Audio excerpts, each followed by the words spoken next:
just a focused intensity.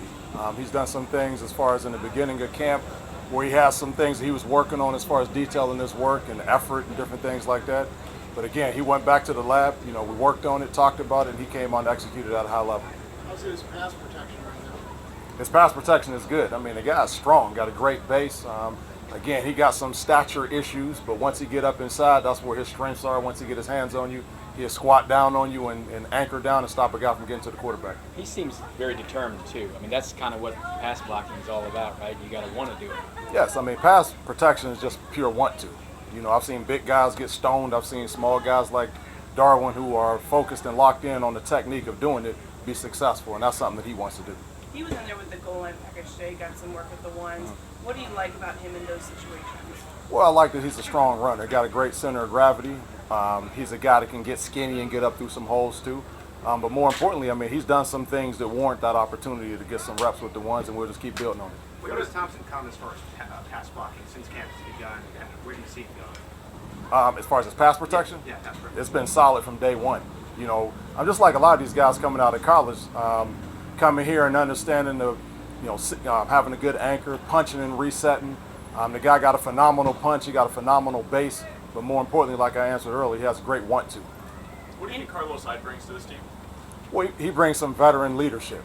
A guy who's been around, seen it, done it, been in those wars, and he can give some great feedback to the younger guys. So he gives you some veteran savvy for sure. Andy said that Damien was missing a lot when he was out with the hamstring. Has he caught back up to speed? How is he fitting in now that he's healthy and fully participating?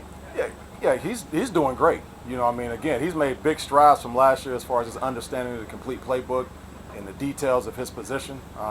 When he was out, he was very involved mentally in what was going on, and he came in and pretty much kept moving forward. A couple, nicks here or there, but again, feel real good about where he is physically, but definitely am impressed with where he's coming along mentally.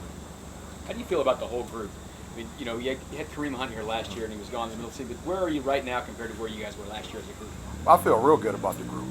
Felt great about it last year. Feel very, very strong about it this year with just the depth that we have. We can put any of those guys out there and they can have success. You got guys with some different skill sets. Damien, who kind of is a do-it-all. Carlos, who's really coming into his own, is a guy that can run downfield routes and make plays. Darwin, who you would think is a smaller jitterbug type guy, but man, he's strong, packs a punch, can protect, can run routes, and can run the ball. So, feel real happy with what we got there, and obviously Durrell, who can kind of do everything.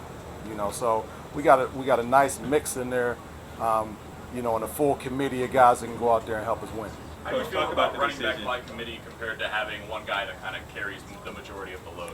Well, I look at the committee as we got a committee of guys that can play, but we'll go out there. Damien will be the first guy to go out there. So Damien's going to go out there. He's the lead guy. He's going to go out there and play.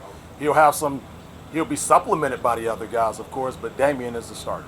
So talk about the decision of Josh Caldwell. Do you think his chances are on another team?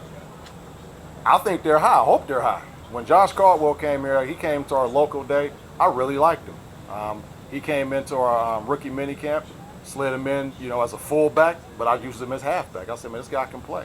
So after he got released from the rookie mini camp, I emailed all of the running back coaches in the NFL. I said, hey, I don't know what you guys doing with mini camp, but this is the guy y'all should take a look at. And then luckily, 4 or 5 weeks later, we had an opportunity to bring him back, and just give him an opportunity. The guy can play, so we'll see what happens with him. But I've always been a fan of Josh Caldwell. Couple more guys. That's why it's important he got scored the other night. I mean, the league got to watch him play in Exactly. a game, right? Exactly. Nobody knew that was going to happen. What was going to happen out there. But again, in this league, you got to take advantage of opportunities when they come. Obviously, you guys like Darwin Thompson because you drafted him. But is he maybe more advanced at this point of his career than maybe you thought he'd be? That's to be determined. He showed some flashes in the last game, but I think the staple of what he'll be is how he continues to build. But thus far, I've been very happy. Coach, how critical is this game? I'm sorry. But How critical is this game for all the guys on this football team? Important. Well, every game is important. So I wouldn't give it a heightened importance. It's another opportunity to go out and show what you can do not only in this league but specifically for this team.